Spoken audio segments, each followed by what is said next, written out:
I can't hear anything now. Okay, well, Hi. we were muted for a second there, but we're here now. Hello. Hello. Hello, everybody. Can you just confirm that I'm supposed to be playing as female, not male, incentive-wise? Hold on, I am refreshing right now. And it looks like FemShep did indeed win the bid war. Okay, cool. Surprise level. Hello, everyone. Yes, that was very expected. This is, exactly what I predicted when I put this bid war up. But, I was hoping because, Yeah. male Shep is funnier. So, Yes, all true speedrunners want male chef. all right. Are we ready to? Can I just give a countdown? Okay. 3, 2, 1, go. All right, hi everybody. This is Mass Effect. So you just saw the first thing that I'll do that doesn't make any sense, maybe, which is I grenade myself. That gets me into combat, so I can run. Yeah, it just allows you to sprint. There's really nothing more to it than that, except that it lets you go faster. You don't really need the grenades in combat, so why not make yourself run faster when you couldn't otherwise? So yeah, while we're talking about male versus female, there's no difference speed-wise. They're both exactly the same. For this game, there's really no difference. There's one difference now that used to not be a difference, which I'll explain when we get to it. But it's about, I don't know, 7 minutes away or so. That's the reason why I wanted male to win, but unfortunately, no luck there. So yeah, we got a nice cutscene here, so maybe a quick donation. Or maybe a roll call first. Oh yeah, I'm Letters Words. Behind me here is Al K47 and your name here. Yes. So the two of us on the couch have previously run this game at marathons, but Letters is the best at the game out of anybody. So he's the one playing, that's why. Yeah, quick donation is fine. We have an anonymous $50 donation. We had to donate during the first game in our favorite series. Let's hit 2 million on this final day at GDQ and kick cancer's butt. You got time for one more. How about 2 more? We have $150 from both Beautiful and Steelbrain. No comments. Okay. yeah. So the first thing we're getting to here is Eden Prime. This used to be the worst planet to do in the speedrun, other than maybe Ilos. It was just boring. Yeah. The front part of the game was loaded with cutscenes, but luckily we'll be able to. Yeah. So after this got into AGDQ, I decided to go back and look for some new stuff, and I found one completely new thing here, which made this planet a lot more bearable, and then I decided to be crazy and do something no one in their right mind would do, and we'll get to that much later in the game. Okay, so kind of related to, trying to get in combat, these little gas bag things will just put you in combat even though they don't really have any health. Saves a grenade. Yeah. Yeah. So right after this cutscene here, where our favorite party member Jenkins dies. Yep. Sorry, spoilers. You can't save him. I tried very hard. Yeah, yeah. It's really funny if you just console command off this planet to somewhere else, it'll just remove him from your party. It's really strange. He can't live anywhere except on Eden Prime. Yeah. And technically on the Normandy before it, but yeah. So right there he's using Warp. That's damage over time, and more importantly later on, it reduces an enemy's defense. And then he's taking a couple points in other things, specifically Singularity, which is to kind of stun lock enemies and lift them up in the air a little bit, and Marksman. Marksman is the main damage dealer because most of your damage is going to come from your weapon. It makes it more accurate, fire faster, and deal more damage. So pistols with Marksman active are roughly on par with assault rifles. Now here he's crouching, quick saving, and loading. You're going to see a fair amount of this because the game doesn't quite know how to handle it when you do that. And so he's out somewhere where the game does not really expect him to be. And if all goes well here, he will not fall off the side. Good, he's got it. So now he's kind of next to the map. He's going to activate combat there just by kind of shooting at some enemies that are there. And now he's going to run around out of bounds and fall back in later, skipping a couple cutscenes, also skipping Ashley's recruitment. Though she will show up mysteriously later, she's not going to actually be in the party for Eden Prime at all. So you might actually be surprised, but not having Ashley for the rest of this mission is actually sort of problematic, and we had to change our route a bit to do that. So we used to not level up at all in Eden Prime. Because we could kill the enemies easily enough with Ashley and Caden shooting some random guys, but now it's actually a problem for this one fight up here. Yeah. So up here there's a tram that you have to take, and there are some powerful enemies on it, and a lot of them just kind of shooting at you. And that's a problem when you don't have a slightly better armor that we would have had without this skip, or say something like the barrier skill, which you can theoretically pick up by this time. But just having Ashley around as basically a damage sponge alone is really important. Yeah. And also, because Ashley wasn't in our party, when we talked to the dock worker back there, the cutscene didn't play, and because the cutscene didn't play, none of the enemies spawned, and we need to kill all the enemies to leave. And then, so we need to save and load to respawn the enemies. Yeah. But when we save and load, we're in the middle of all of the enemies, so it's a much tougher ordeal to get through. Yeah, so this part here is really why we needed Marksman, because you can die really fast. This actually went way better than it normally does.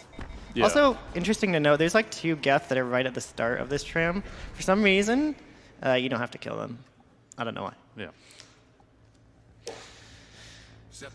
So yeah, that gets through most of Eden Prime. We have a little bit left to do here, just defusing these bombs. So one other thing we didn't really mention is, so you saw me right when I got back in bounds, I looted some crate. So basically, the biggest problem with this game in any percent is random item drops. You really need to get some decent guns to have a lot of the later fights in the game go anywhere near well, and even the earlier fights. So I'm trying to like get a better pistol by opening crates. So you'll see me open one there, another one right here at the end of the planet, and in various other places throughout the run. But yeah, you can do it with you can definitely beat the game with terrible guns, but It's slower. it's pretty bad. Yeah, like the final boss would take like over a minute slower if you had like even a medium gun versus the best gun you could get. Yeah. And to put that in perspective, like the final boss takes like a minute normally if you have a really good gun. So it takes twice as long if you don't have a good gun. So it's really bad. And one thing that you can do at the end of this planet, which you'll see him do, is he'll just kind of walk up to the beacon and activate it. There are normally some enemies that spawn there, but if you kill the other ones that are already spawned before the husks get off of their little indoctrination spikes, then you can just trigger the end of the planet and the husks will kind of stand there. So keep an eye out for that. It's one of the easier and more minor skips you can do, but you know. Yeah. Oh man, this guy's still alive. Yeah. Yeah, you gotta kill. So yeah, you all have the to be enemies. out of combat. Or, well, and- you have to have killed all the enemies. Yeah. So there he used Oh throw man, this the, guy's in a bad position. yeah. All right, Used- we're good. he So used- if you kill, if you're even briefly out of combat there before these other husks come after these spikes, you'll be able to click the beacon. Yeah. Okay. So we're in another cutscene, so this is a good time for donations. We have $11.11 from Rex. Shepherd. Rex. Shepherd. Rex. Shepherd. Rex. Shepherd. I should go. So, Apologies in advance. You're not going to see Rex once during this run. if you mess up, you'll see Rex. If you see Rex, it's bad. So, do you want to talk about this cutscene? Oh yeah. So you see this part where Caden is running up like this, and we're throwing him away. So if we had been male, it would have been Ashley that's supposed to run up and us throw her away. But we never recruited Ashley, so Shepard would just kind of run up, grab the air, and then throw the air away, and it would still make noises like we're grabbing someone and throwing them, but nothing would be visible. And that like brief look over there at nothing was where Ashley is supposed to be. Yeah. So yeah, That's pretty good. Pretty good cutscene. That's the biggest difference by far between the two, male and female. Okay, we can go back for another donation or two. And speaking of characters we'll probably not see during this run, we have $150 from Garrus Vicarian. Good luck with the Mass Effect speedrun from all the fans in the Hoodiverse. You will see Garrus during this run, but Briefly. for about 2 seconds. Yeah. So get hyped for that. I'll call it out when it happens, otherwise you'll miss it. Yeah. So yeah, there's only like one other difference between male and female throughout the whole run, which is this cutscene right when we get on to the Normandy, but it's just not, it's not like any slower or faster. It's just, you know, if you're male, you have Ashley in the room with you when you're waking up on the Normandy, and Kaidan in the room with you if you're female waking up on the Normandy. But other than that, there's basically no difference the rest of the way through. And you may be wondering why he's skipping dialogue so fast. That's because he has dialogue skipping bound to the scroll wheel. Yeah, so I have a Logitech mouse, which has like a frictionless scroll wheel, which is very good for this game because not only does it help for this dialogue skipping, but there's some skips we're going to do later on that you really need a fast mouse wheel to pull off, and it's much easier if you don't have just like a normal mouse wheel. I know some people have done some of the skips without a fast mouse wheel, but it's like really hard. Yeah, basically, unless you have free scrolling, frictionless is ideal, but just Yeah. with a free scrolling wheel, you can get most of the skips pretty reliably. It requires a little bit more timing as opposed to just being able to go fling and just let it run and keep it Yeah. going. But it's still, you need the at least the free scrolling in Yeah. order to do it. So that, yeah, and that's the reason you hear all those like poing, poing, poing sounds when I'm doing dialogue. It's because I'm like spinning my mouse wheel, but it can't make a selection at that time, so it's just telling me to not press anything right now. But I'm like, no thanks. All right, you got time for another like 1 or 2 donations here. All right, although before I do, as a fellow owner of a frictionless scroll wheel Logitech mouse, I will say they are amazing for running. We have $100 from AARon56. I'm Commander Shepard, and this is my favorite donation of AGDQ. You can do one more. We have $20 from Dippy. Here's to beating cancer and saving Kaidan in Mass Effect. Aw, dude. Good choice. So, yeah, we got saving Ashley and Kaidan later on. That was, you know, a bit closer than male versus female, but, you know, it could still turn. It could still turn. Yeah, there's actually a little bit of So that, disagreement yeah. between us about whom to save. Like, I don't care, so I just go with the faster dialogue option, which is saving Ashley. Because I don't use Kaidan in the last fight anyway, but Letters likes to use him. Yeah, so basically the whole determination about that is whether or not you want to have Kaidan for the final boss fight. I like to have him because he has lift, and it just gives you some more leeway for the final boss fight if you're not the only character with lift, or you have like multiple other party members with lift, because then they can also stun the final boss. Yeah, whereas I just bring Liara and Tali and call it good. Yeah, so Tali is also nice because she can like damage his shields, but I don't know. I've always preferred Kaidan. It gives me generally better fights. Okay, so now we're on the Citadel. So this is going to, you know, Eden Prime may have looked, you know, other than our one out-of-bounds section, basically like we're just still linearly going through the area, but that's not going to happen at all on the Citadel. So we are going up to the Citadel Tower first. We're going to go meet our buddy, everyone's favorite character, for 2 seconds. Yeah, so here we go. Hi, Garrus. So you have to talk to him here, or else when you travel back here, you'll just be warped to where Garrus is. So it saves a little bit of time to speak to him here. So now, you saw him on Eden Prime, crouch in a corner, quick save and quick load. He's going to do that again a couple times here. So if the first one gets him just outside of the little catwalk that you're supposed to be on, and now he's completely out of bounds. Yeah. So kind of going through the blackness or whatever the environment is in the area you are is kind of a theme in this run. Right now, he's making his way down to Korra's Den, the speedrunner's way, which is, where he needs to go next for the quest. He hasn't found out that he needs to go there technically, Yeah. but you can still go there, and since you're out of bounds, you can get into the area where Fist is, which is where you need to be, trigger that fight, and then progress without even doing all the things that the developers would have expected you to do. Yeah, so the only place we would see Rex is if I accidentally fell inbounds here, which I didn't. So yeah, no Rex during this run. So sorry, Rex. But I haven't actually seen Rex in a while in a run because I'm usually not bad at I usually don't mess that one up anymore.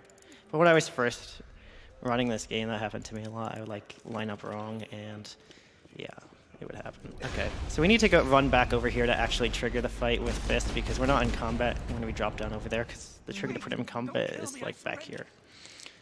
Okay, so now I'm going to do another level up to grab Barrier because as a result of what we did here, this fight is going to be very strange. Yeah, so you have to run out through the bar. Normally, you fight on your way in to Fist, and then you have to fight again on your way out. And But because of the skip, all the enemies from both fights are there right yes. now. And also, once he leaves the bar, enemies who are supposed to be there even earlier in the game will also be there. So it's just stacking so many things against you.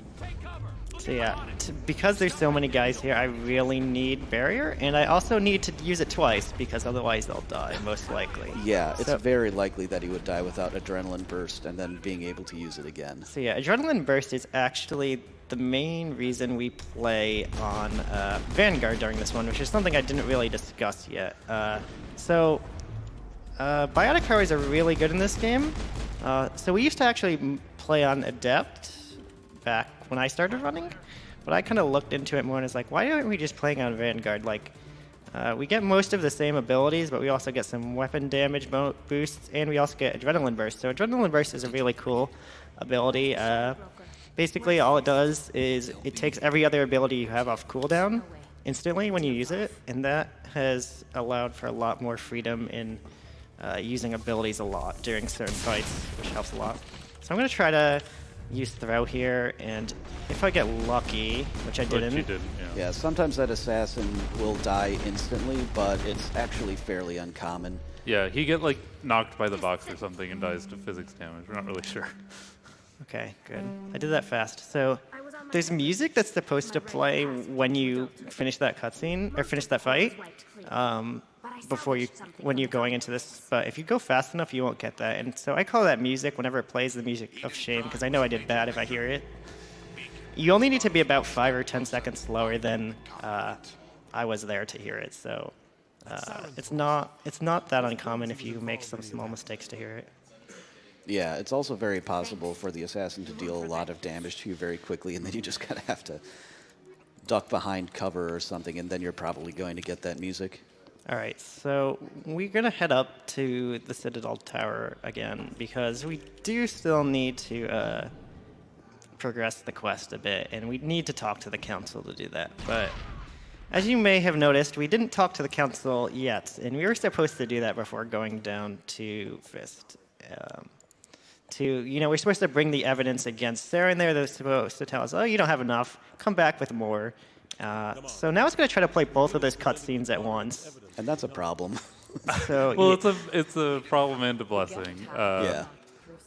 So yeah, for some reason you just have control during that cutscene, which Yeah. you normally can't bring up the menu or anything during a cutscene, and you can just quick save and reload. And you actually have to do that because right where you saw me quick save, it'll just soft lock the game if you just leave it there. yeah, so what happens is when you start a cutscene, it takes away all your control, and when you end a cutscene, it gives you all your control back. And if there's two cutscenes playing at the same time, you will end the first cutscene and still have control during the second cutscene. So something I like to do during marathon runs is kind of voice act this cutscene. So I'm going to I take pass it it off to him. Commander Shepard, step forward. Now, I take this very seriously, guys. Very seriously.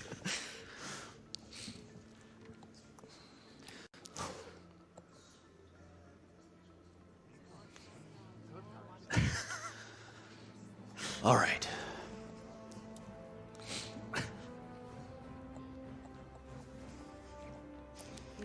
It is the decision of the Council that you be granted all the powers and privileges of the Special Tactics and Reconnaissance branch of the Citadel. Spectres are not trained, but chosen. Individuals forged in the fire of service and battle. Those whose actions elevate them above the rank and file. Spectres are an ideal, a symbol, the embodiment of courage, determination, and self-reliance.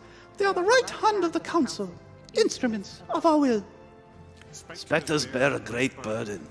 They are protectors of galactic peace, both a first and last line of defense. The safety of the galaxy is theirs to uphold. You are the first human Spectre, Commander. This is a great accomplishment for you and your entire species. That was very good, very accurate. Yeah. I think I really captured the spirit of that cutscene and, you know, the gravitas of the moment.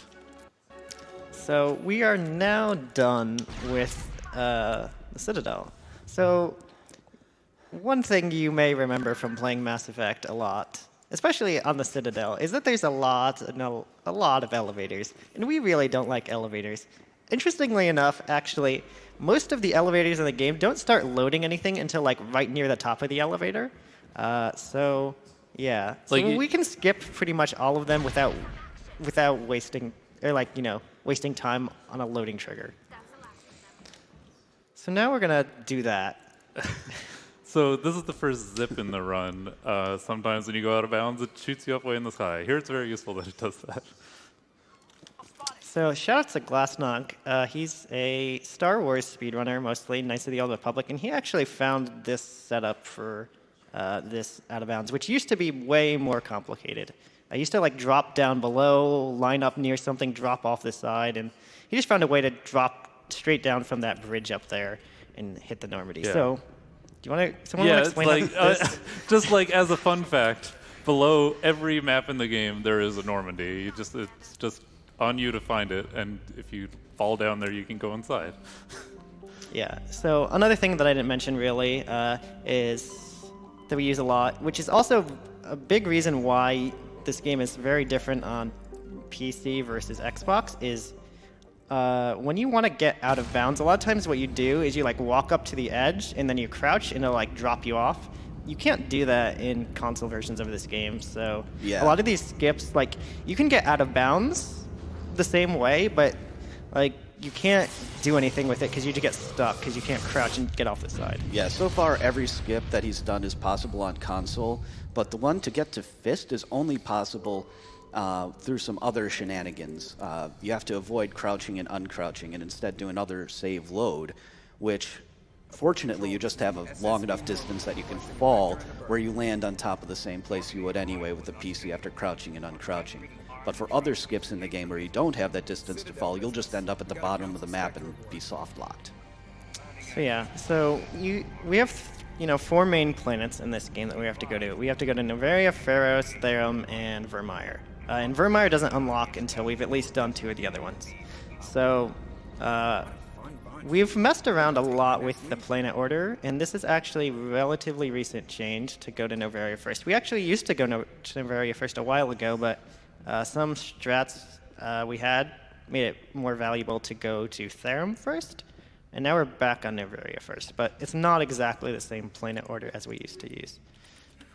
Yeah, the bottom line is that there are post-planet cutscenes, and Liara makes them longer, but we found a way to deal with that. But then the skip on Eden Prime became a thing, and that messed with experience and equipment and all that routing later on. And so we ended up coming back here first again for other reasons. So I'm going to explain 2 things really quick. For some reason, if you just shoot out that box, you get in combat. No one knows why. So this is going to be the next type of main skip in this game, or whatever you want to call it, strat, glitch. If you swap weapons like frame perfectly, you can delay certain cutscenes from playing. And if you quick save and load before ending swapping weapons, you'll just skip those cutscenes. It only works for ones where you have like dialogue options. So pretty much all the ones you've seen me do so far can't be skipped. by This it, is but one elevator number 1, by the way. yes, this is the first elevator we've taken in the run. So we skip about 2/3 of the elevators that you'd normally see if you just did all these planets the intended way. But yeah, so that's a nice benefit.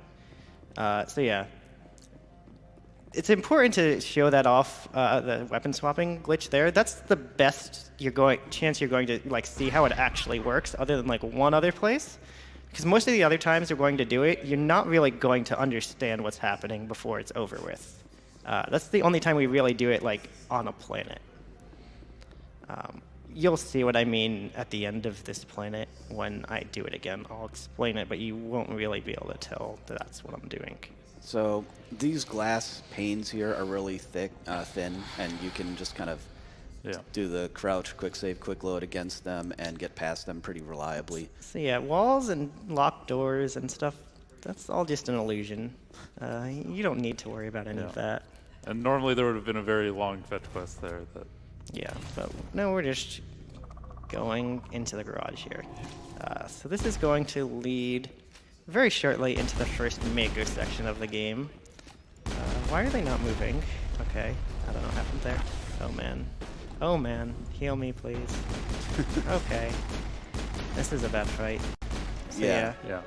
Normally I can like kill both the destroyers before they get to me, and the two party members will kill the Geth Sap or Ghost or whatever those ones are, the ones that jump around. And fun fact, those doors lock if you quick save and quick load. It's kind of not supposed to open like it did there, Yeah, but so it just does. None of us actually knew that until I was making backup saves the other day, and I like made a backup save in the garage before that door, and then tried to reload it, and the door is just locked. I was like, what? So you had to go back and talk to the security person for it to unlock like you're kind of supposed to. Yeah. So what I ended up doing is just making a backup save further in. So hopefully we won't have to load any backup saves, but I am prepared for that that eventuality, because another thing that we didn't mention yet is that the autosaves in this game are really, really terrible.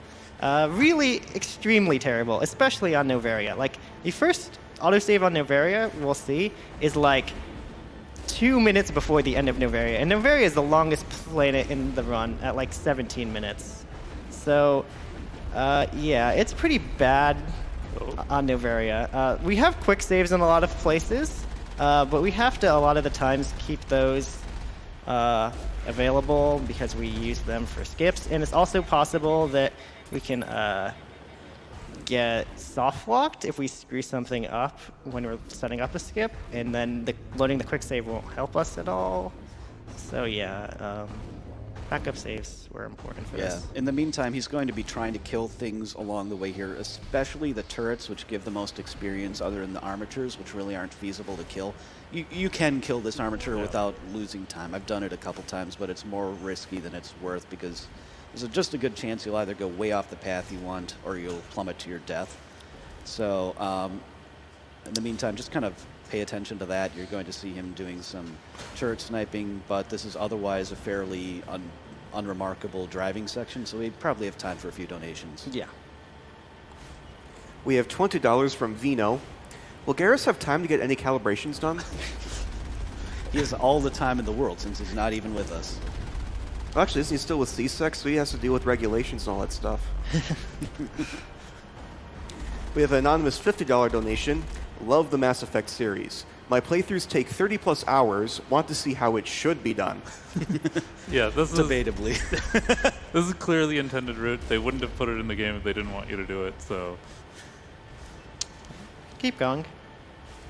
We have $150 from John. Hello, HEDQ. Good luck to the runners from France. Will defeat cancer. Longtime viewer, second-time donator. Always a pleasure. Merci beaucoup. And shout-outs to the French Restream. They have a Mass Effect runner doing commentary, which is very nice. Yep. He actually, basically picked up the game, from what I understand, just to be able to do commentary on it. So that's pretty. And he's pretty got nice. a fairly decent time too. Yeah. So yeah, I'm gonna shout some. I was Okay. hesitant about not about talking about this, but because I'm not going to do it. But there is a really crazy thing you can do. So this thing right here, you can jump across the canyon from it. I tried about an hour in practice to be able to show it off. I didn't get it once, so I decided not to do it. Okay, I'm gonna stop because I really need this experience. Yeah. Yeah, so I didn't get it once. I landed just below. You're supposed to land next to this thing here. I landed just below it every time that I tried, or Yeah. not even close. So I just gave up and said, okay. And it would have saved 10 seconds, and it's super risky. Yeah, so shout out to Glassnock again. He was crazy enough to try that in his 2 weeks of doing runs of this game. I could not. I think he may have had a better setup than the one I was using, but I could not find a video of him doing it. So, yeah, that also was a reason I wasn't able to do it. But yeah, it's really not marathon safe or even anything other than segmented safe. So, yeah, can't really do that. Okay. So I want to shout out something that happens to me at home that doesn't happen here. So if you have anything AMD processor-wise that's newer than the Phenom series, which is 2009, you and every enemy in this room here will be just giant black boxes, and it'll basically stay that way for the rest of Novaria. Not the enemies, but you, for sure. Yeah. And that is a really annoying thing for me to run this at home because I have a newer AMD processor than a Phenom as of 2 weeks ago, or no, a month ago, because I used to have a Phenom before this. So I was on a really terrible computer for a while. But now I have a computer that can run this well, and then, black boxes everywhere. So yeah, shout outs to Intel. They know how to optimize for old games. So if you want to play this game, you should probably get an Intel PC. The one thing I will say, though, is that the black boxes that appear in some places are just hilarious. Late in the game, the Conduit has some black boxing issues, and it is epically hilarious. Yeah, so if you really want to see what it looks like, you can go to some of my past broadcasts. That is the only good thing about having the black boxes everywhere, is the Conduit looks really sick when it's not textured properly. Yeah, or if you can find the Scrubathon run that I did, I haven't been able to find the VOD. I think it may have disappeared into the void of Twitch. But yeah, I made sure to point that out. So yeah, we're getting ready for another skip here. So we just gotta kill these guys.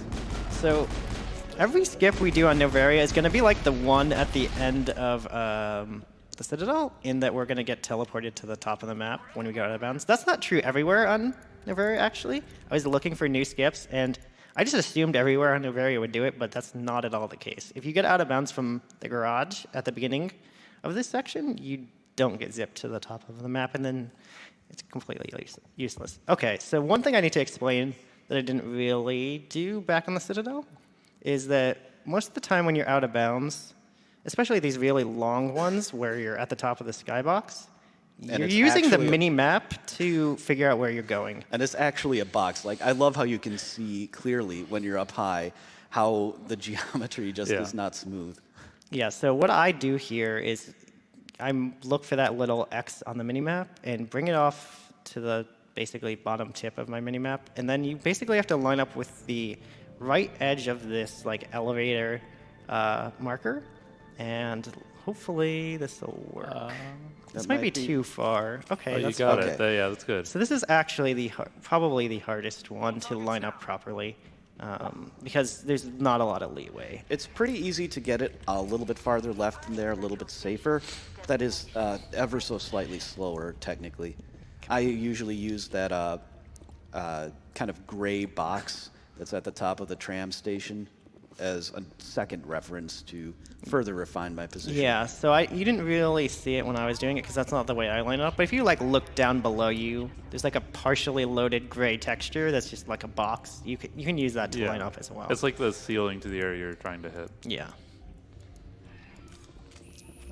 So we got another little one here. So despite Novaria being the longest planet, we actually do skip a decent amount of the side diversions, down to the hot labs and all the side stuff you're supposed to do. Yeah, and also it's just that this planet is really long, just in general. Yeah. Well, and also like restoring the tram that's what you just skipped. That took a long time. Yeah, so, okay, so this is the last time you're going to actually be able to see what I'm doing when I'm doing the weapon swapping skip. Every other time you won't be able to tell, because I won't be doing it like in the middle of a planet where you can actually see me swapping weapons. Okay. So that just skips the Captain Ventrellus thing there. Yes, that one saves a very small amount of time, but because you can get into combat if you don't do it that way. Yeah. But his cutscene is long enough that it just barely saves some Yeah, time. because the cutscene is long, but also if you do the cutscene, then an enemy will spawn and you'll get combat and you'll be able to sprint. So it's like a little bit of a trade-off. Okay. All right, so I'm just checking some equipment there. I got not very good luck, unfortunately. Yeah. Yeah, he was hoping for possibly a different weapon mod, but especially an armor mod, because there's a glitch you can do to equip armors that are normally not equipable for you, and he would have used that to trigger that glitch and put on the silver Bactrian armor that he had, which is significantly better than what he has equipped currently. So shoutouts to this Out of Bounds. Every Mass Effect runner who ever picks this up tells me they have no idea how to do this one, and I think this is the easiest one to do, but they just all don't listen to my tutorial when I tell them how to do it. I don't think it's that bad. Like, I did at first, but then I realized, oh, you take your weapon out, and then you can freeze your momentum. Yeah, so for some reason, when you have a gun out, you can actually change your momentum when you're falling like this, but not without a gun out. So what you do here is you go forward for a while. You get the X mark on the bottom of your minimap, and you pause and you let go of everything. See, no hands. And then you just wait, and you'll eventually drop into this cutscene. And I landed a bit farther forward than I want to, but it's okay. And he's facing that direction because he's going to send his party members over to that other corner. This Because- fight is like the most dependent on having your party do things because it's such a wide area. Yeah, and they can be fast or slow, and they can even displace the enemy spawns. So there is a fairly significant amount of stuff that can go wrong in this fight, but if all goes well, Oh, you'll see that this is happen. bad. Yeah. I did not bind lift here. That's bad. You can get it pretty quickly. Yeah, I'm anyway. gonna just manually lift. Yeah. No, manually lift her and also bind it. Yeah, you want to be able to lift the Asari commandos because they like to use throw against you, Yeah. which Come on, guys. stun locks you for a bit. Okay. They also have barrier, and one of the great things about using biotics on them is that they also cannot use their defensive abilities, so it makes you kill them a lot faster. Yeah. Yeah. Because their barrier is more than their entire health bar would be normally. So it takes more than twice as long to kill them if they have a barrier up. So he's using Singularity there to What are lift they those doing? enemies and more likely than There you not go. kill all of them once they fall to the ground. She used barrier literally right away. That's unfortunate. Basically what you want to do is you want to use throw on her immediately to stun her.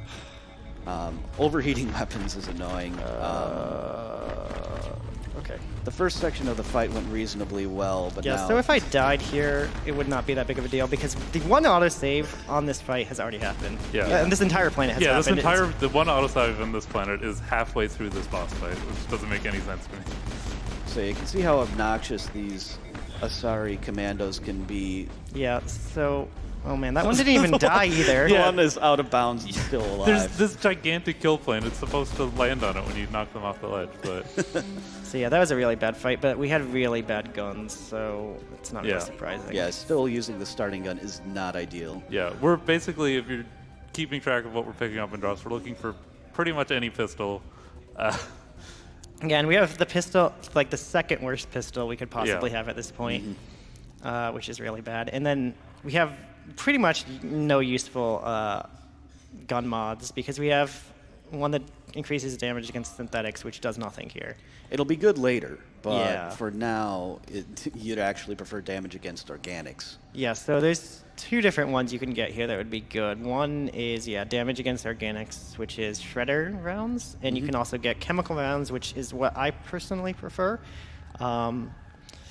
which is like a damage over time poison effect type thing, but it does like more bonus damage than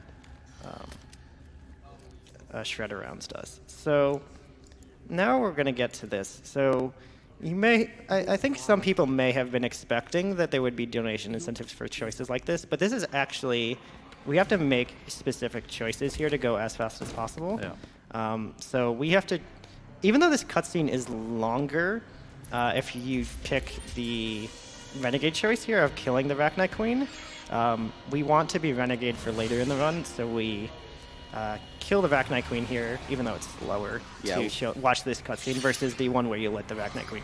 Yeah, you are actually forced into being Renegade in New Game. In New Game Plus, you can just watch the shorter cutscene because you can have all the Persuade and Intimidate ranks that you want.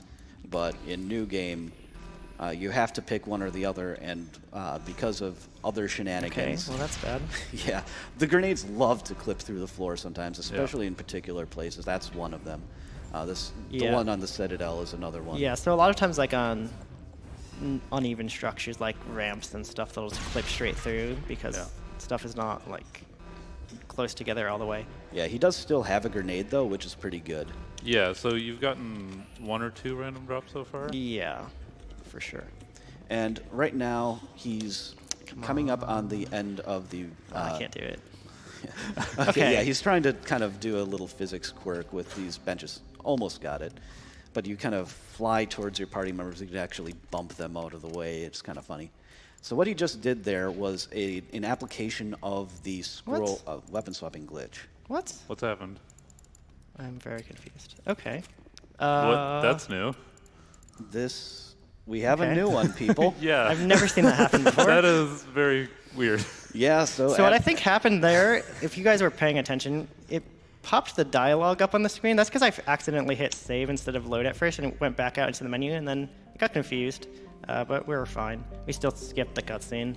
So yeah, that is an application of the weapon swapping. You can skip all the end of mission cutscenes if you are like weapon swap or like spinning your mouse wheel to weapon swap as you load in, and then quick save. Because for like during the fade in, you still have the ability to swap weapons, even though you're not in a place you should have access to your guns. So yeah. And those skips are technically possible to do without free scroll, but not even remotely consistent. Yeah, so most of them don't save very much time, so I think without free scrolling, there's only one end of mission cutscene that's really worth trying to skip, because if you screw it up at all, it just wastes time. And that would be the last one. You'd probably actually go Therum last if that were the case. Yeah.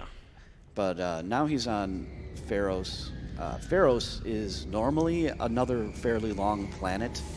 Yeah, like you have to go up, talk to some people, kill a bunch of guys, go back down, go up, drive for like 5 minutes, kill some more things, drive 5 minutes back. It's very long. So shoutouts to your name here. He actually knows what you have to do on this planet. I have no idea what you have to do on this planet. Yeah, he started speedrunning after we discovered this skip, so Yeah. he has no idea any of the... Yeah, so I actually have not played this game casually in 8 years. I played, my last casual playthrough of this game was also like one of my first casual playthroughs of this game. I first played this game in January 2010, which is right before Mass Effect 2 came out, and that was basically by accident. I was, it was the mid 2000s were a bad place. We still had to go get games at GameStop, and so I was at GameStop picking up Dragon Age Origins in like November, 2 months earlier, and I just wanted them to stop talking to me and just let me leave with the game. So they're like, "Do you want to pre-order this game?" I'm like, "Sure. Here's $5. Stop trying to convince me." And then, so like 2 months later, I was like, oh, I probably should play the first one if I pre-ordered this game. So I borrowed it from my friend, and that was basically the only time I've ever played this game casually. I've played 2 and 3 plenty of times casually, but I never actually owned one until I bought it to do the speedrun. Yeah, so this is the reason why I have no idea what happens on this planet. Is because, so if you remember this game at all, you have to, the end of this planet, you basically go back to the outpost here, and you go to fight the Thorian, which is like hiding underneath their outpost, and it's poisoning all the people's minds or whatever. And you can just click down to where it is right at the beginning of the planet. So the 32 Renegade points that I get right there are the reason why we have to go Renegade during this run. Yeah, even though everyone technically survived, the way the game is programmed apparently is such that Oh, cool. you are forced into getting Renegade points. It's like, did you do one of the actions that saves them, i.e. knocking them out with a physical attack or using chemical grenades on them? But since you did neither of them, it just gives you the Renegade points, even though they're all still alive. Yeah. So ideally, I want to be one level higher here. You saw, if you paid attention closely, you saw I was like less than 100 experience away from leveling up. So I'm going to actually kill these guys and go into my level up menu again, unfortunately. That's the one main issue with the experience route still, is right at the beginning of this planet, you can end up just barely not level 11, which is what you want to be for this fight. So I'm level 10 and barely away from 11. So these first few enemies, yeah, should get me up. Because I really want to have advanced warp for this fight. So that's what I did there.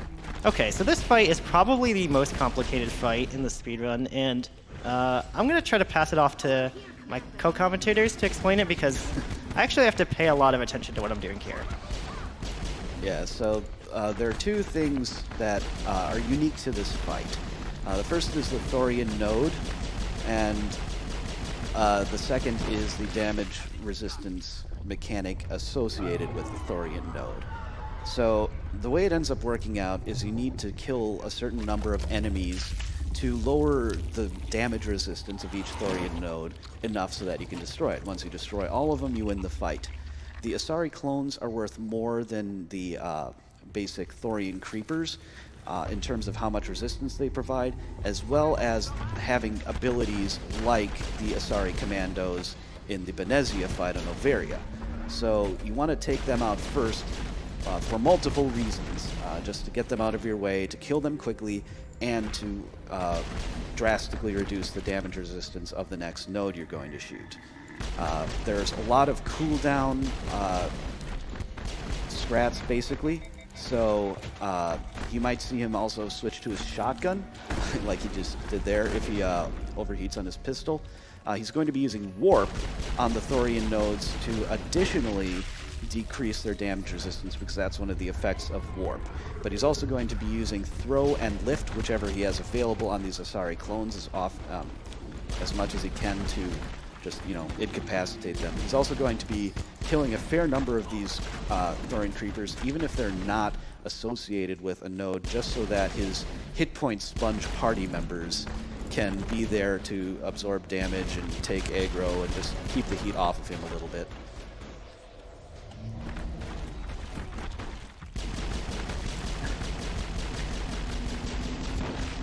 We have time for a quick So donation.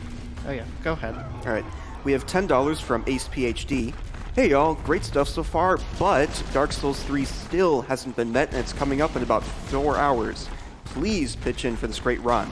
Praise the sun. Yeah. So one thing about the Asari Commandos that luckily you haven't seen yet is that they can knock you down. You'll get ragdolled. You'll be on the ground for like 10 seconds. Terrible time. Yeah, and this one is particularly resilient, this node, for whatever reason. And you have to shoot it a little bit to get the creepers around it to start spawning. And then here is another one that's actually really weak. Like, pretty much you kill the Asari clone, and then you can just go right to shooting it. And you probably noticed that sometimes the Thorian creepers just explode. That's because the node that they were associated with was destroyed, so they just go poof.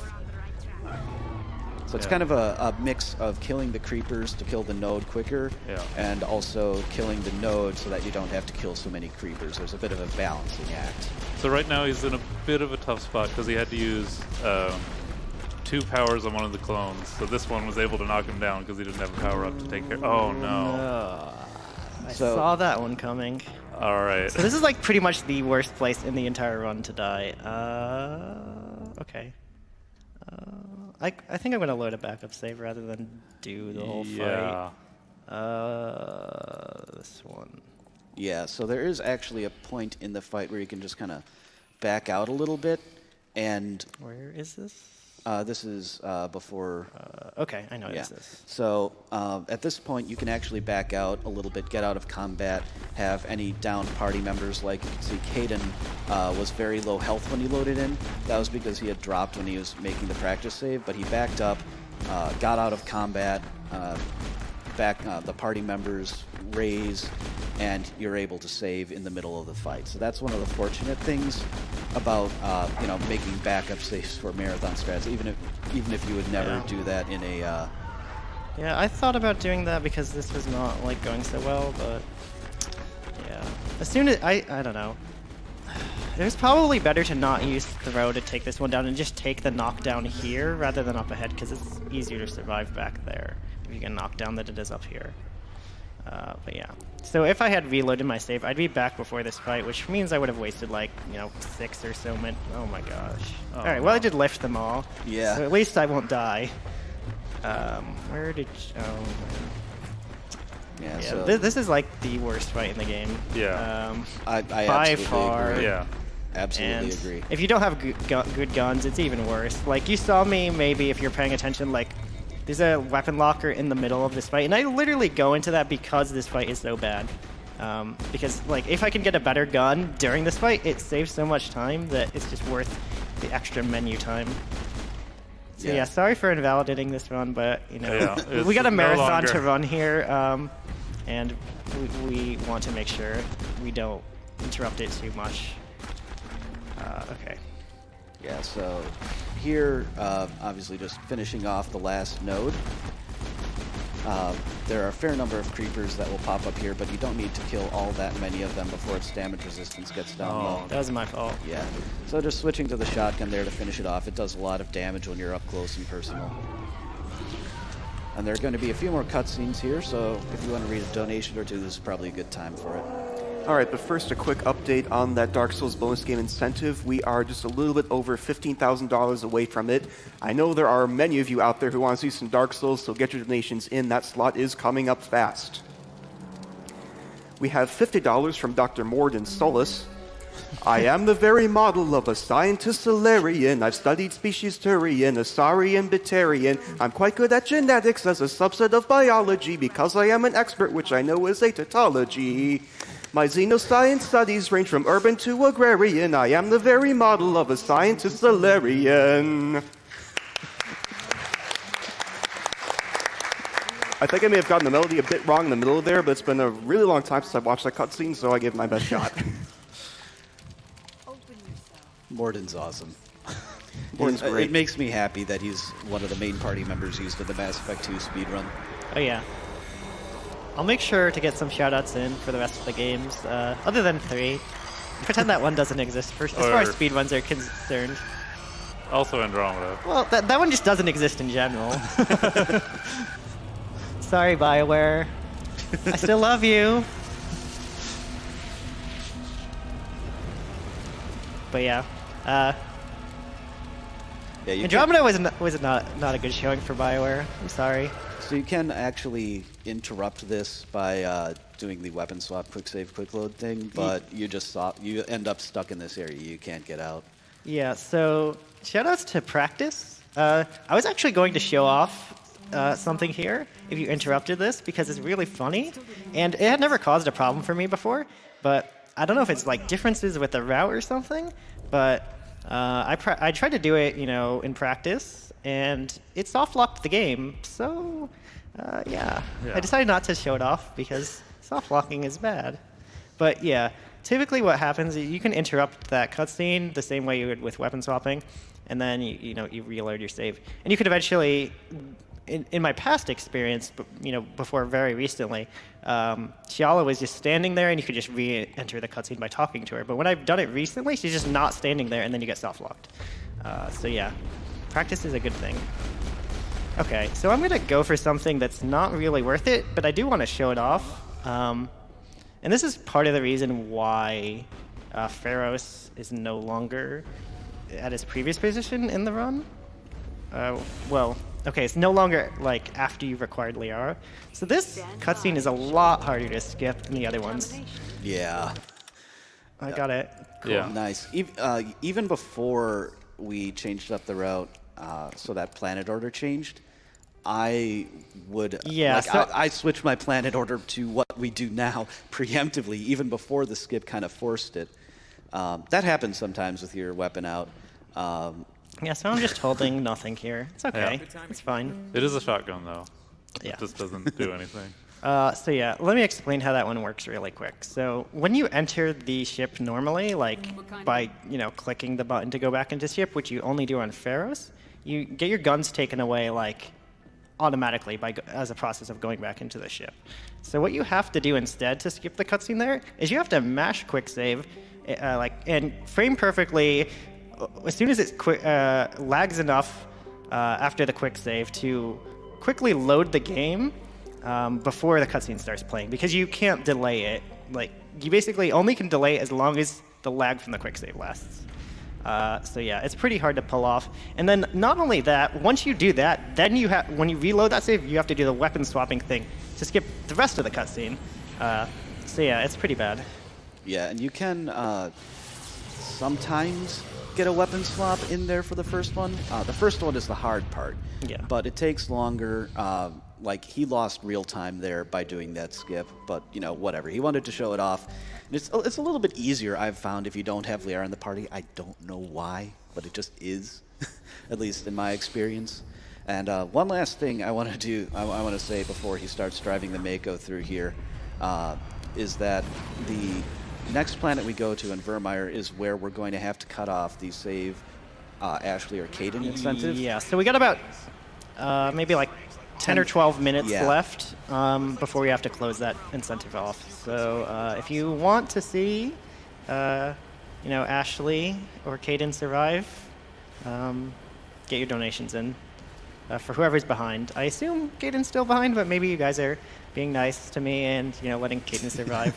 Caden is indeed still behind by around $1,300. Oh, it's closer. Yeah, it was it about is. 2,000 something when I started the run, so yeah. It is Yeah. getting closer. If you guys want to make me happy, donate to Caden. Yeah, so there isn't a whole lot of tech in this main Mako section. There are a couple things you can do. One of them is coming up here in a little bit. He's going to do what we call gate skip. Yes. You can actually skip both of the gates here, but really only the first one is very feasible. There's Yeah. a little bit of slope that you can use to kind of jump up, and then if you basically mash the hover button instead of pressing it down, you can get a little bit of extra duration from it, and therefore a little bit of extra distance, end up on top of the thing, and just, if all goes well, not get stuck in there for too long and drop down past it. I have a rather amusing picture, which I may tweet out after this,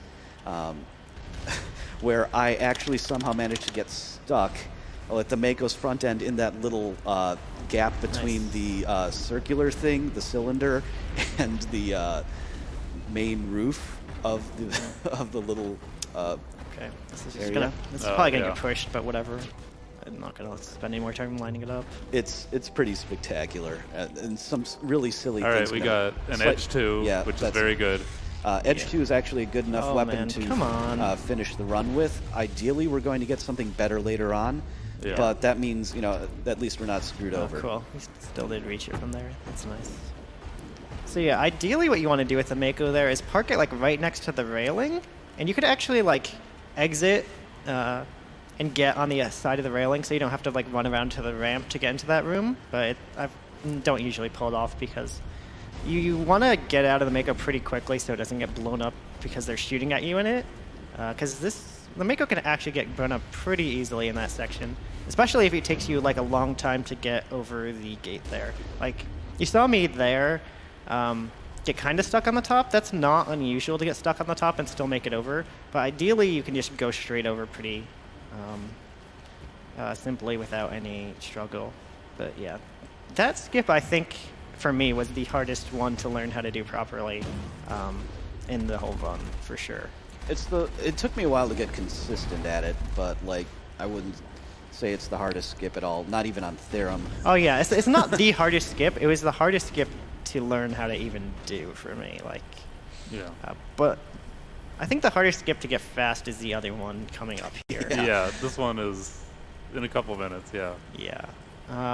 So yeah, this planet is the only one with a lot of like Mako tech. Like I said, there's that one skip you can do on Noveria that no one actually does, but this is the only one where there are actually 2 skips you do while in the Mako. There's none on Vermeer. Well, I don't know. There's sort of something on Vermeer which we'll get to, and there's nothing on Ilis, skip-wise. Yeah. With the Mako at least. We'll see about Isla Skipwise when you get there. Yeah. Okay, so we're coming up to the end of the Mako driving section, technically speaking. Yeah, where the game expects you to get out of the Mako. Yeah, but we're not. We like the Mako. The Mako is our friend. Yeah. Yeah, we actually want to stay in the Mako longer. Mako does a lot more damage than you do. It also goes a lot faster than you do walking. Well, sort of. So I'm going to kill these guys here because this is the most likely place that I would soft lock the game. Yeah. So I need to make sure I kill all these guys and then save the game. Yeah, so there's this little opening here that the Mako is not supposed to be able to fit through. But if you go at the right angle, you can clip through. Oh. That doesn't usually happen. Yeah, obviously. Usually you just get stuck in it. You don't usually fly out like I am. Oh, no. Oh, no. Okay, I'm just going to reload my quick save. Yeah, you can flip over the Mako, but at that point, It takes a while to flip yeah. over the Mako, so it's all right. That's not usually what happens when you have to reload the save. I could have stayed with that save, and if I was doing like an actual run, I would have definitely just kept going for it. Okay, here we go. So what usually happens if you get stuck is you get stuck on these rocks, that rock right there. Yeah. But I didn't. So yeah, that is the most difficult skip, I would say, Yeah, in the run I to like agree. do fast. Or like even to learn, like I could not describe to somebody how to do it. I can do it, but like, Yeah. I basically tell people, here's a video. Figure it out. I can That's only- basically what I have to tell them. It's like you kind of have to aim a bit to the left. That's basically the only thing I can tell them to do, though. Yeah. It's Yeah. like you just need to feel your way through it enough times to know what to do. Like once you've done it a couple times, you can like know what you're supposed to do. But doing it fast and Yeah. like consistently every time, that's basically never happens for anyone. And you Yeah. can get through this area pretty quickly, or you can get hung up on stuff very easily. Yeah. But one consequence of coming in here with the Mako is that it just breaks the AI in this upcoming fight before you enter the Therum mine. So that's actually really nice because there's an armature here, and fighting it on foot, which you have to do to enter, is pretty annoying. But Yeah. with the Mako here, it's like... it's a normal kind of enemy that you fight in the Mako. Yeah. So yeah, this cutscene is also very broken by being in the Mako. You're supposed to be like running around and hiding from this stuff, but that doesn't really happen anymore. So yeah, none of these enemies will attack me, which is great, especially because you know this armature is here, and I can do so much damage to it by being in the Mako. But one interesting thing to note is that you get a lot more experience killing enemies on the ground than in the Mako. So that's why I got out to deal the last Yeah. few points of damage there. Yeah, armatures give a lot of XP. You saw that he got a little over 100 XP while driving in the Mako, and you get far more than that. if Yeah, you're I got outside about of it. 300 from killing Yeah. it on the ground there. So there's another 2 elevators in this section, but like we said before, we don't like elevators, so we're just going to exit combat, and then quick save, quick load while crouching in this corner here, and now we're going to be at the bottom. So this was actually the first clip found in the game, from what I understand. Well, yeah, it goes a similar way, but it uses a different method. Yeah. Yeah. So the quick save clipping was not actually found for quite a while after this game came out. But there were some clips, but you had to like, I don't really know how to describe it. You want to describe what you had to do? You had to you had to walk along a seam and get like ejected from it on top of the railing, like because the game can detect that you get stuck and then eject you out. It's very, very hard to do. But now you can just sort of phase through walls. Okay, so yeah.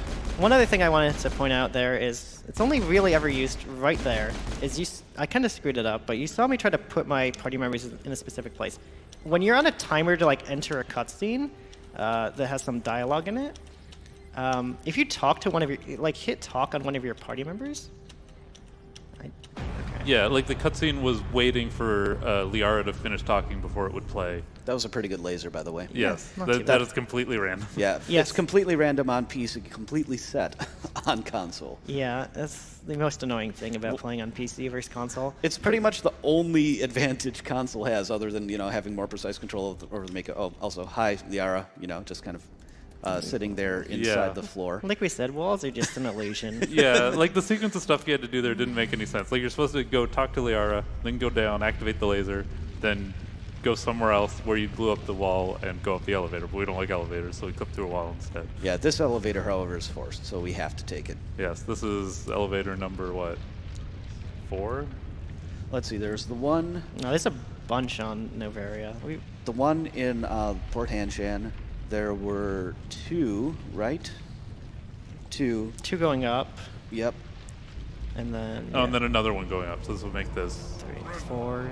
I think So 4 in Novaria, Yeah, 1 here. 1 here, and This- none in Ferris, right? Yeah.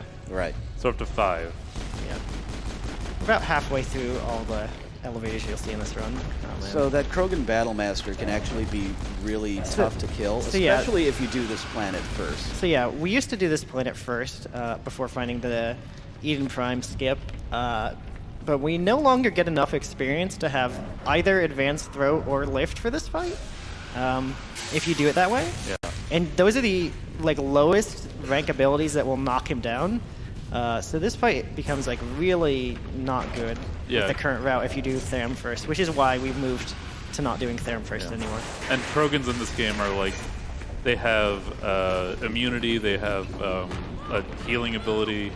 If you let them get those off, they take so much longer to kill. Yeah, and immunity is damage resistance, so it just becomes really hard to kill them because they don't take much damage and they heal.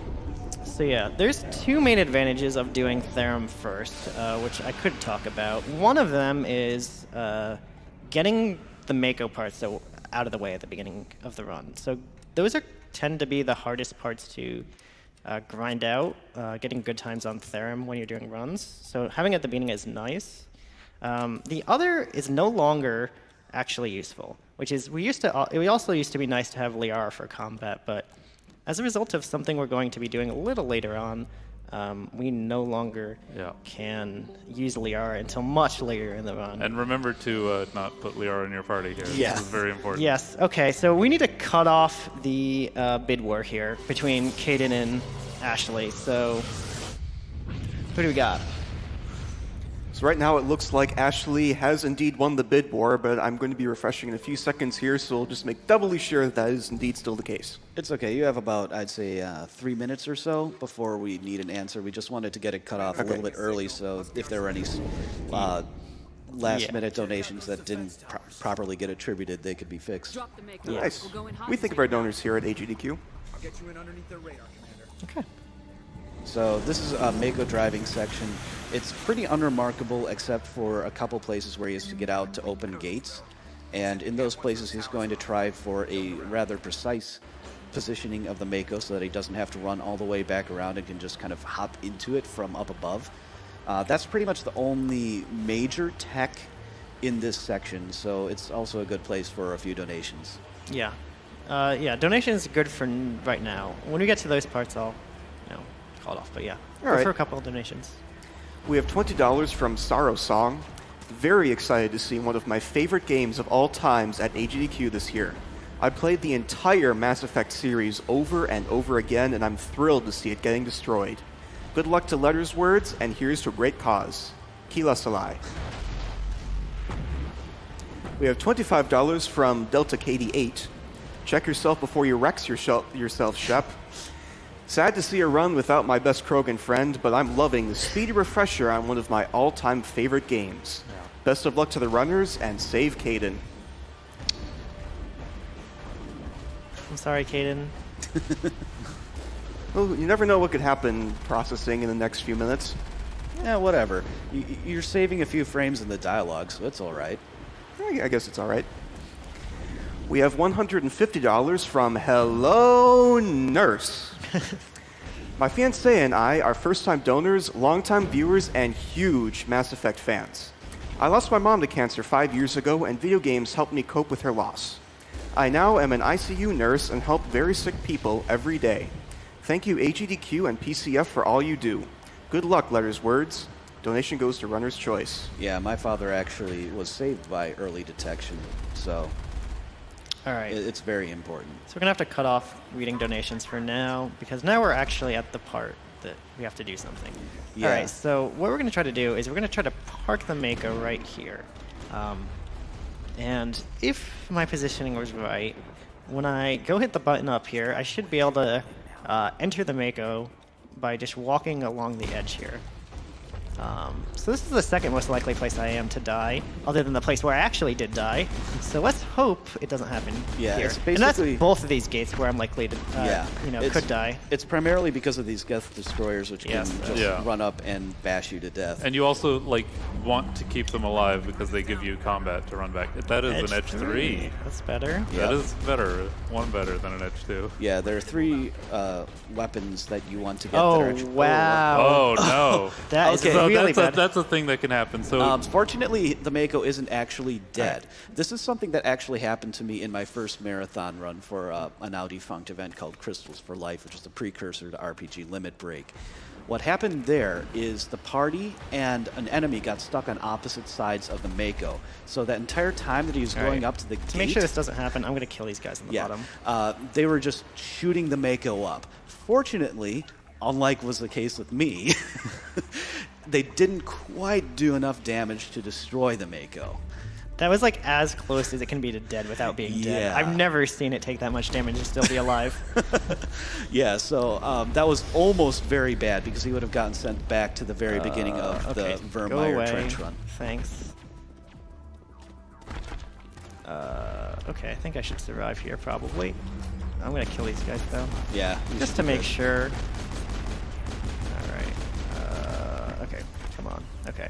I probably would have died there if that had not been parked in the right place, but you know, you just gotta hope sometimes. All right, we should be good on the Mako now. Yeah. We won't die. There's nothing dangerous after this unless you decide to be an idiot. Yeah, well, let's try not to do that. Okay, we're really going to have to cut off Ashley versus Caden now. So whatever the last refresh is. It looks like nothing's really moved. It is indeed Ashley who we will be saving. All right, Ashley. That makes it easy. Yeah, Yeah. I also made backup saves for this because it's possible I could accidentally pick the wrong person if I needed to pick Caden but to survive. But that won't be a problem with Ashley. Yeah, basically, we want to fight Saren in one specific location. There are 2 locations the fight can happen. If you send Ashley or Caden with the Solarians, then you have to go to the place that we don't want to go. So we want to send the person that we're letting die with the Solarians.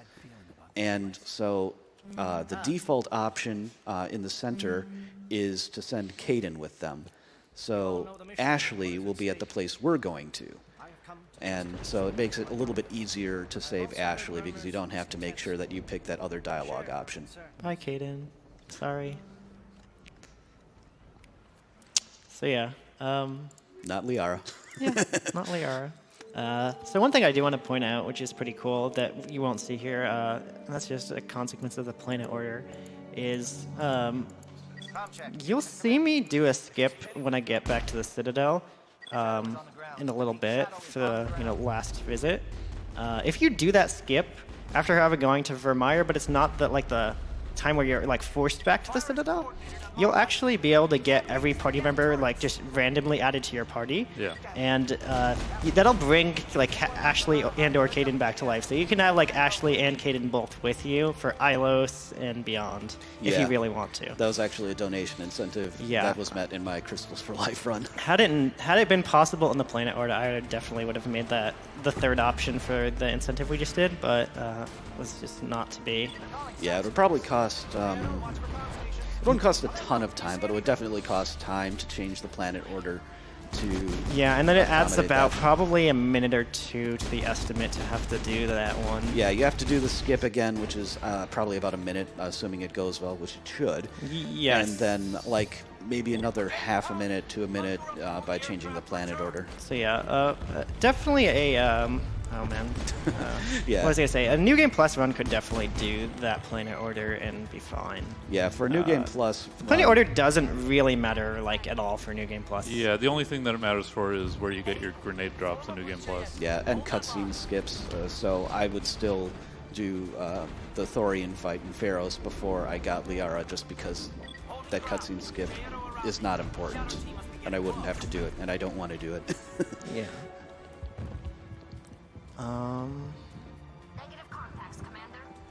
Okay, so this is the literal worst button in the game. If Yes. you're not looking at it at the right exact way, you can't press it. Yeah, because there's the button for the door overrides the button for the console. The button for the door does nothing, and the button for the console is what you want to hit. So you need to angle yourself in such a way that you cannot see the button for the door. So that was like the best I've done it in any of my runs since getting to AGDQ, so cool. Yeah. At least one thing went well. There have been times when it's taken me like 15, 20 seconds to hit that stupid button just because I can't get the right angle. All right, so coming up here, this is another fight where enemies will spawn over time, but if you kill all of the enemies, then you'll be able to proceed, even if not all of them have spawned yet. So Yes. you gotta be. Basically, you have to kill Dr. Joyous. I'm very confused. Oh, is it just on cooldown? That's why. Yeah, Dr. Okay. Joyous' assistant and like that first husk. Yeah. And then you should be able to open this door because you'll be out of combat, and the game just checks, are you out of combat? Okay, now you can open the door. And then there are more husks that appear, but they don't matter because you've opened the door and you've moved past. So yeah, this bridge still has collision, even though it doesn't. It's not down yet, so you can just walk straight across here. Yeah.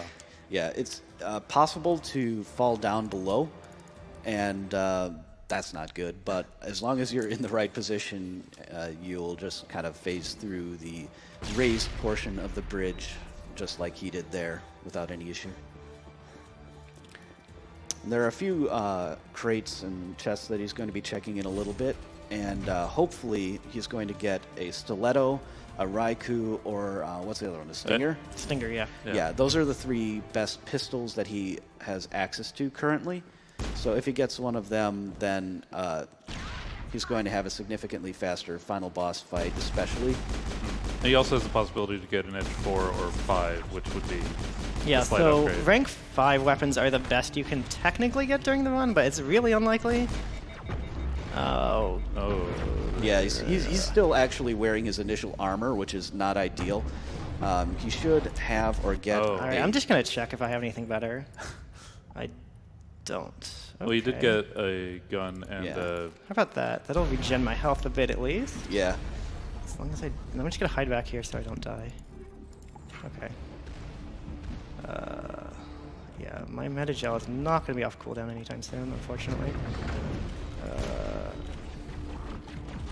Yeah, ideally he would have gotten something a little better than the silverback somewhere along the way.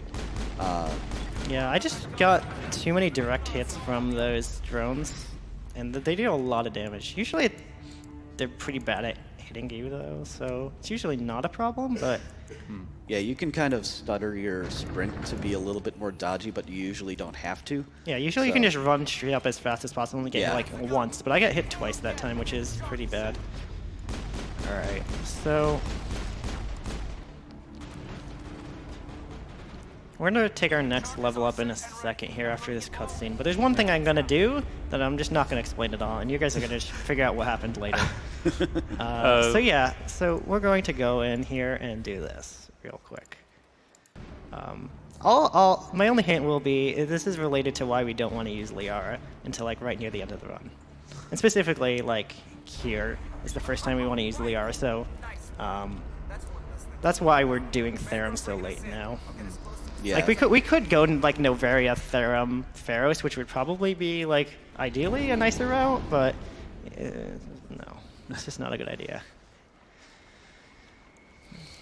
All right. So yeah, I'm gonna wait for this cutscene to play so Liara gets added to my party, and then I'll do my level up because I need to level her up specifically. So that's why I turned off level up there. Yeah, Liara is effectively forced into your party here because you don't have Garrus or Rex. Yeah. So I have to take whatever party members I can with me. So, you know, In a casual playthrough, you'll have probably access to 4 people to pick to go with you here. We only have 2 here, and if you had done Vermeer before Therum, you'd actually only have 1 person to bring with you here. Okay. All right, so next level up. All right, so I'm gonna level myself up first. So it's important that he gets to 9 Intimidate here. He could also do Charm, but Intimidate is what we use because of being forced into the Renegade path. And he needs to get a certain amount of Renegade points to get to that threshold, which is why we did things the way we did to get a bunch of Renegade points. You get a couple free ranks as well, which is nice. But in order to skip a boss fight later, you need to be able to pass a couple Persuade checks. Oh, wow. That's okay. It could be worse. Yeah, you got a higher rank Kessler, but Kessler is like complete trash. Yeah. Yeah, Kessler's like Kessler 4 is literally worse than 2 of anything else other than 1 gun. So yeah, it's pretty bad. So one thing nice about having Master Singularity on Liara is this fight is much better. That's not why we get it. It is a nice added benefit. Yeah. So usually if we have a good gun, there's a crate up here. We can usually just skip it if we have a good gun at this point, but Edge 3 is like alright, but I'd rather have a good gun if I can, and this is like the last real opportunity I'll have to get a better one. Okay, no luck. Scorpion 4 might be better than your I'm gonna current quick armor, save though. here to make sure I don't screw this dialogue up. It appears the Geth have sent reinforcements. That box has, in practice, been very fruitful for you. You got... Yeah, so I've got better luck in practice runs for this than I've ever gotten. Like, I got what did I get?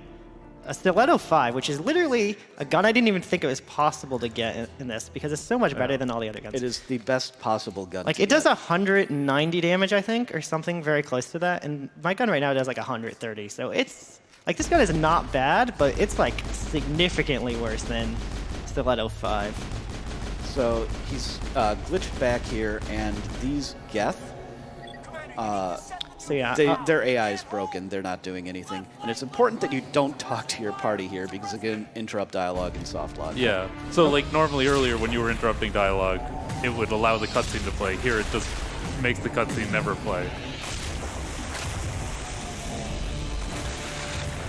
And he has a very important dialogue coming up here. Yeah. yeah, that's another good reason to have quick... Well, I guess I quick save to go out of bounds, so that's not a big deal if I need to reload here to make that right option. So he's going to pick the top right option here a couple times, and then over here he can go get this Persuade option. And what that does, it doesn't do anything now, but it does lower the threshold required for a later Persuade check against Saren. It reduces it from 12, which is the maximum number of points you can have in a skill, to 9, which he already has. Yeah. And the way the Renegade system works is, like, you need to get so much, what do you call it?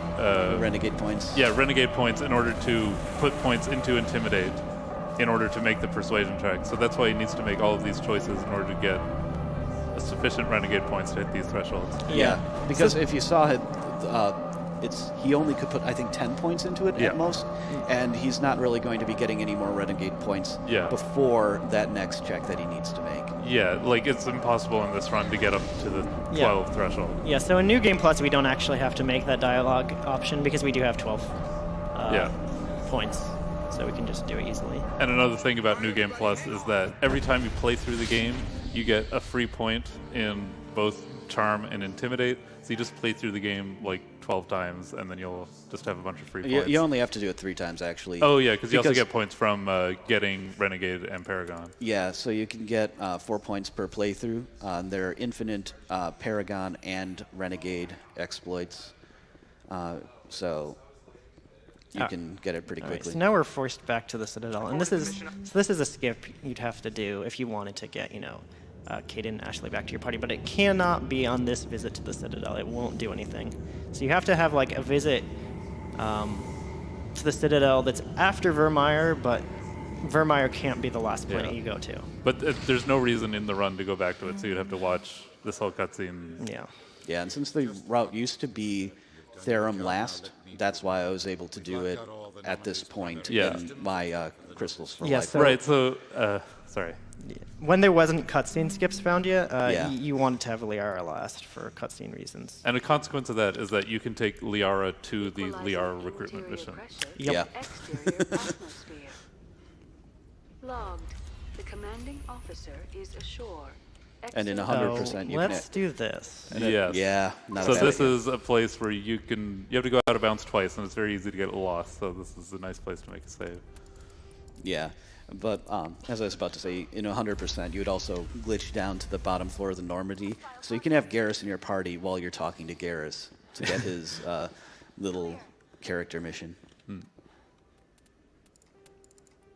So yeah, if you don't line this one up properly, you're just dropping through blackness, and you'll never hit the Normandy if you don't line it up properly. So that's why I made the backup save there, because you have like your quick save is,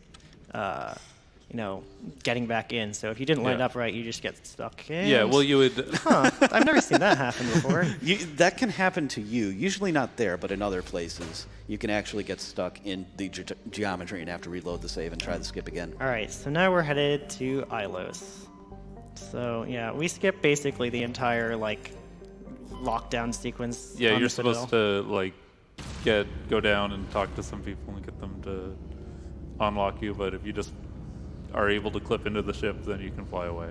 Yeah, and that is the easiest way to clip back in the ship. You just go out, Yeah. drop down, clip back up.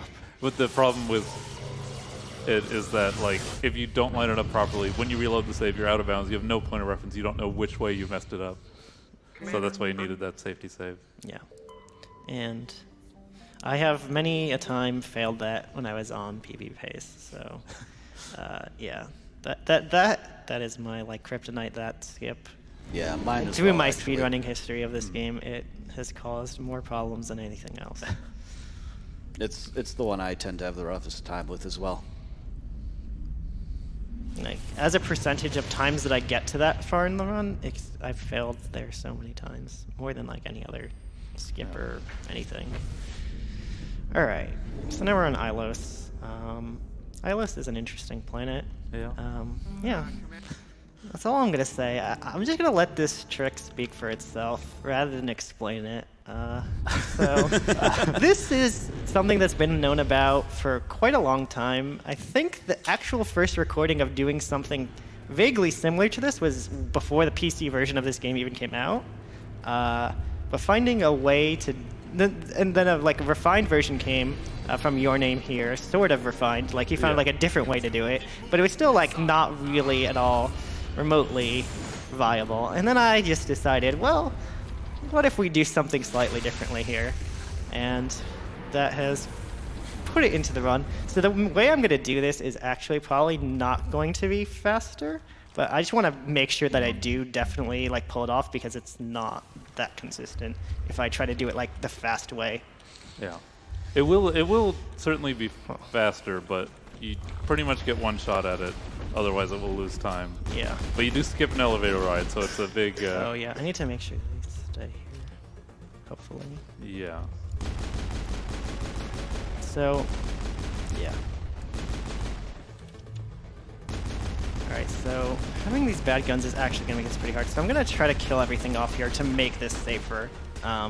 But in an actual, real attempt, you would not want to kill this second armature here. You'd only want to kill one. This one can kind of still hit you when you're trying to do the glitch, but you want to just... Okay, so another thing I'm going to do that you wouldn't do is I'm going to kill this guy so I can make a save. Again, to make sure that I get more than one chance with this, because it is possible I could completely fail this and then get stuck.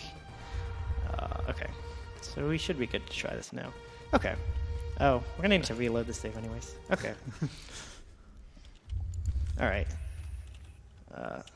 Yeah, so just watch and see this game being a video game.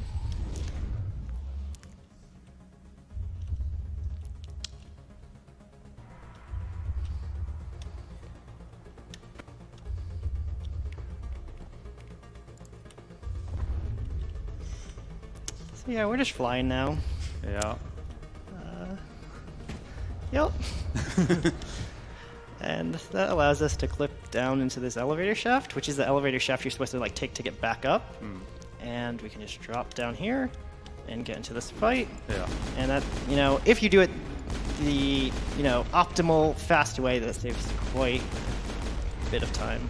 Yeah. But, you know, I purposely just did it in a way that I could definitively show it off. Yeah, and the elevator that he skipped going down was not the one that he just ran down. It was Yeah, so it's the one at the opposite end of the room from where So I you am. would have to go like completely through this entire other section of the level. Hold on. So yeah, that is Mass Effect for you.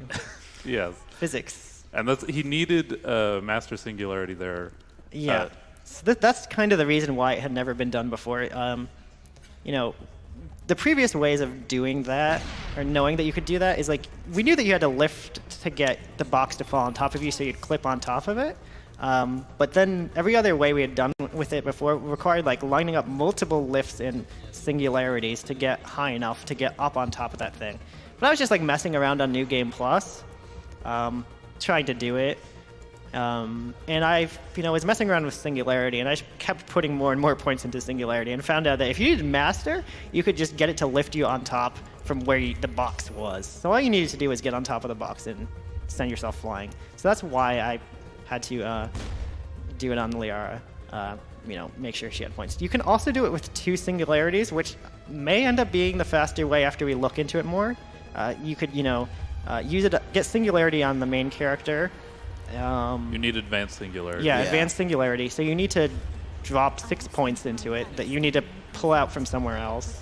I won't go into too much explanation of what you would do. But then you just use Adrenaline Burst to Singularity twice. And you really have to place the Advanced Singularities in specific spots to actually get it to work. So like the actual act of lining it up would take longer, but like not having to go into the menus to you know, get advanced or master Singularity on Liara would be why it saves time to do it that way over the way we just did it. So it's not yet clear what the best way of doing it is, because this is basically just put together in the last couple weeks. Mostly because I was like, I really would like to be able to show this off at AGDQ, and I was like, how can I do this? Because I had originally just been like, okay, when I found a way to do it with Massive Singularity, I was like, okay, this is just like a New Game Plus only thing, because you'll never get enough points to do this on New Game. Yeah, technically, this route, like, we were still fine-tuning it in the practice room. Yeah, so this route is certainly not like 100% set in stone, because most of this stuff has just been being worked on the past few weeks. It is still being worked on and timed and such. Okay. So from here on out, ILS is pretty straightforward, so we can do some more donations if you want. We have another $5 from Rex Shepard. We have an anonymous $160 donation. My wife and I love the Mass Effect series, and it's so cool to see it speedrun. Shout out to the great couch voice acting on cutscenes. Yeah, so I'm not as good of a voice actor, but when I used to be playing this game a lot, I would just, you know, start saying all these lines in a really high-pitched voice because, you know, I would get really bored watching them over and over again. Usually the ones at the beginning of the game because, yeah. Oh, so that's one thing I didn't really talk about way back at the beginning of the game. You saw that I loaded a save on the beginning of the ship, which some of you might think, you know, oh, that's kind of not really playing New Game or whatever. So we used to actually go through the whole, you know, opening cutscene and the character creation, which takes literally forever,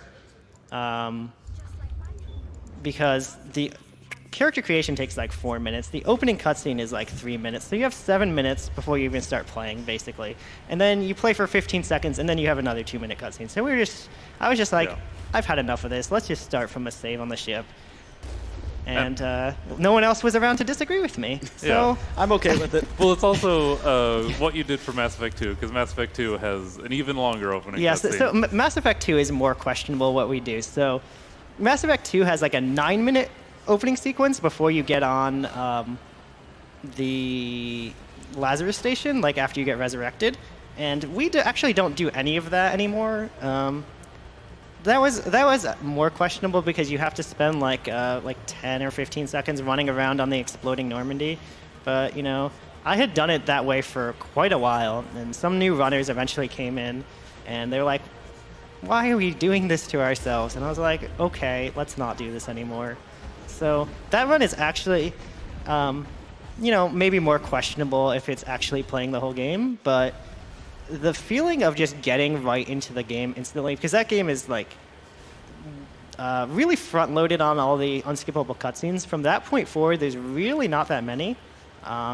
There's like a couple, like pretty late in the game, and that's about it. And none of them are particularly long. With uninterrupted by gameplay. So that game is like a pretty fast-paced run for most of it now, and is pretty cool now. Yeah, I'll do some shout-outs here. So back when Mass Effect Andromeda was, maybe a month out from coming out, Mass Effect 2 was really not that broken of a game. There was like 2 kind of out-of-bounds-ish skips that were done, and they were not like that interesting, and they were not done in every route, so it was pretty straightforward. But thanks to Emilio, he found 4 or 5 new out-of-bounds that really added a lot to that run. And then Strife Rider found another one, and also found that a pretty cool glitch as well, which is not really a skip, but it saves a lot of time. So shoutouts to them for Mass Effect 2. They've really changed that a lot in the past few years. Tentacle Pie as well. He's the world record holder in Mass Effect 2. He's a pretty cool guy, and he's really good at that game. So yeah, Mass Effect 2 is probably the next best speedrun in the series. It's actually faster than 1, mostly because of the lack of unskippable cutscenes. There's a lot more if you just measure actual gameplay time, it is longer than this game. Mass Effect 3 is completely glitchless, 3.5 hours long. Just don't speedrun it. It's actually more like 3 hours long. And Andromeda is, Andromeda. Yeah. So Although Andromeda is a better speedrun, technically speaking, than 3. I would debate that. Okay, So- it's a more interesting speedrun than Sure, Mass it Effect 3. is much less fun to speedrun than Mass Effect 3, even if Mass Effect 3 is a lot of doing nothing. Yeah, so Andromeda has quite a few skips, but they are the most inconsistent thing in the world. And you're also just playing Mass Effect Andromeda, so I mean, come on. That was a 14. That was pretty good. Yeah, 14 is good 14 there. seconds is pretty much the fastest I think any of us ever get on Yeah. that. Yeah, you normally get a 13. Yeah. But one of the things he did there, going into that cutscene, is he used the Mako's jet. So instead of stopping here, I don't know if you can. No, over okay, here, yeah. So over here, yeah. Now he can see me. So basically, if my knee is where the slope starts going down, instead of kind of stopping right at the top of it, he would have ended up here. But instead, he flew to over here. So he made it, I think, a little over twice as far as he would have otherwise. Yeah. Yeah. So without that, even a 13 is impossible. Yeah. For sure.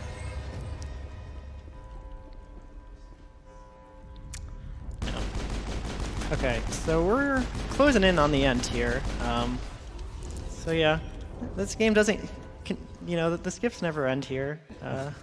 We're just Yeah. continuing to go out of bounds because, cool Yeah, game. so a little bit is a clip there out of bounds here, and now he's going to crouch and uncrouch and just fall down to another part. Yeah, luckily, the next part of this level is below the first part. Yeah. So yeah, back to shouting out other people. Emilio also found quite a few skips in Mass Effect Andromeda, and mostly ways to apply the skips. So the main kind of glitch in Andromeda is that you can, clip through walls by doing a really dumb thing, and it's really inconsistent. And he found a lot of places to make that useful. Shoutouts to Altadella, who also runs that game. He has the world record. He found an out of bounds that doesn't require doing that. That's really crazy looking, and you fall 100 feet down to hit the bottom of the level, because the bottom of the level is way below the top of the level where you get out of bounds. And he also is crazy enough that he did an 100% speedrun of Mass Effect Andromeda. And it took him 22 hours. So shout outs to crazy Australians for somehow finding their way to play 22 hours of Mass Effect Andromeda straight. And yeah, shoutouts to, I guess, Retro Gamers. He is the world record holder in Mass Effect 3, and he's pretty much the only person who was crazy enough to run that game for a while.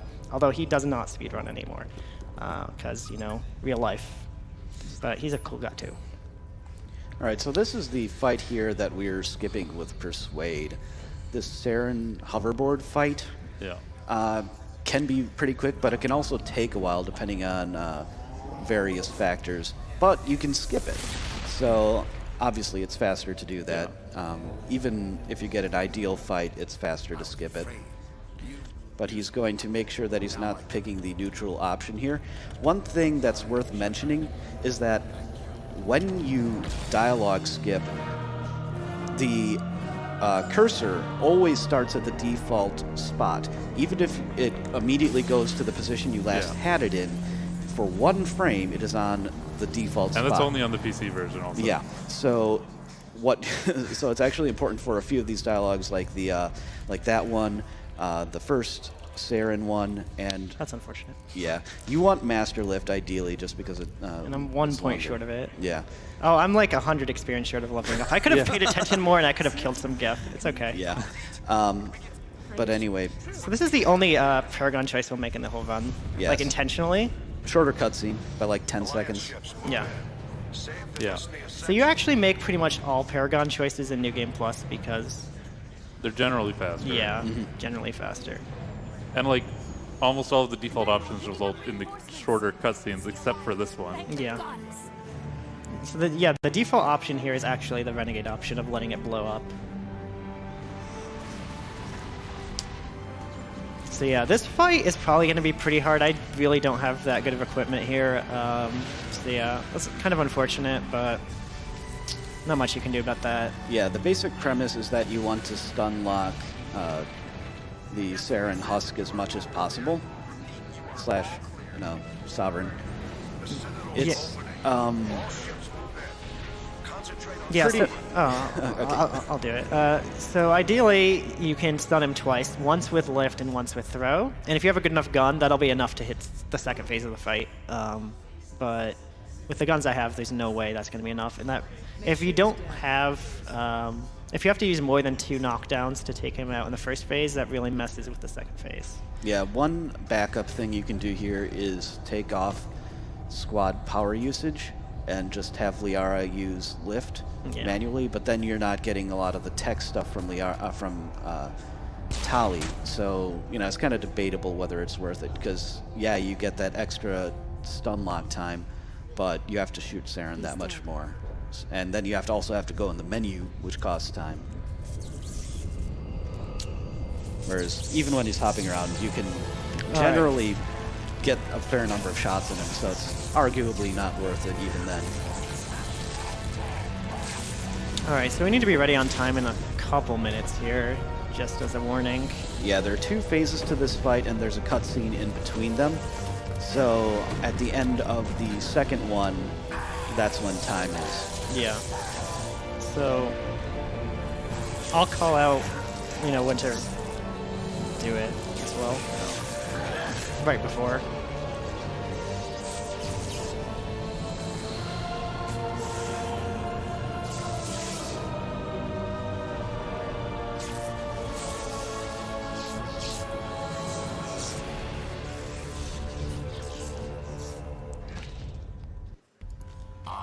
Oh, I didn't do that. Well, It worked out. Yeah. Oh. Other than warping Tali instead of him. Yeah. So normally he switches to the shotgun before this fight because Saren can overload your weapons, but luckily he was able to get the lift off. Yeah, overloading your Yeah, weapon. see, so this is the problem. So if I had a good gun, he would already be dead, or like have hit half health, and I would have gone to the next phase. Now I'm probably going to need to waste this here, unfortunately, because Oh. Okay. well, at least I didn't waste both lift. Lift is the worst one to waste because it stuns him for longer than throw does. All right, so now we're on the second phase of the fight. So time is coming up in maybe like a minute at most, probably more like 30 to 45 seconds after this cutscene. That's about right. Sovereign's too strong. We have to pull back. Negative. This is our only chance. Take that monster down no matter what the cost. Oh.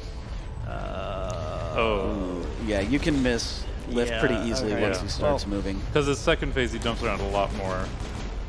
Yeah, so this is going to take a while now because I missed the lift. Yeah, and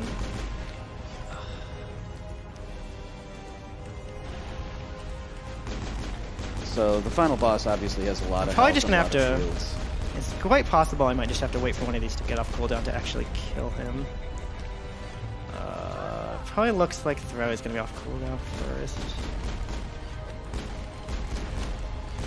Yeah, this is bad. So yeah, this is why you really don't want to have to use more than 2 on the first phase, because you really can't damage him at all if you don't knock him down here. Time. Time.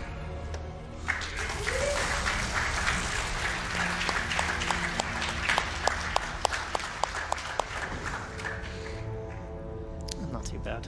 Yeah. This is pretty similar to most of my practice ones. Obviously, I had to reload that save, so it's kind of invalid, but not too bad. Alright, so yeah, I got most of my shoutouts in already, but I just want to shout out your name here and Alec on the couch for helping me out. I also want to shout out Wymorn. He's the one person kind of who invested a lot of time into this game who I haven't shouted out. He has the New Game Plus world record. He comes back, for a couple weeks every once in a while and just, improves New Game Plus. Yeah, he doesn't play the game unless somebody gets the world record, and then he'll come back and beat it in 2 days. But yeah, he's a cool guy, and he's the guy who got me into this game. When I started playing this game, there was no tutorial. He was basically the only person running this category. So I basically just looked at his PB and taught myself how to do everything, and really got into this. And I actually, really, the reason I first started playing this game was I was originally a Mass Effect 2 speedrunner, and I just had this crazy idea. I was like, what if I played all 3 back-to-back in a single setting? And I did. So I learned both 1 and 3 to do that, and after I did that, I was like, 1 is a lot of fun to play. So I ended up doing 1 a lot more, and 1 is probably now the one I've speedrun the most. All right. So yeah. That's it. Thanks for watching, guys. Enjoy the rest of the marathon.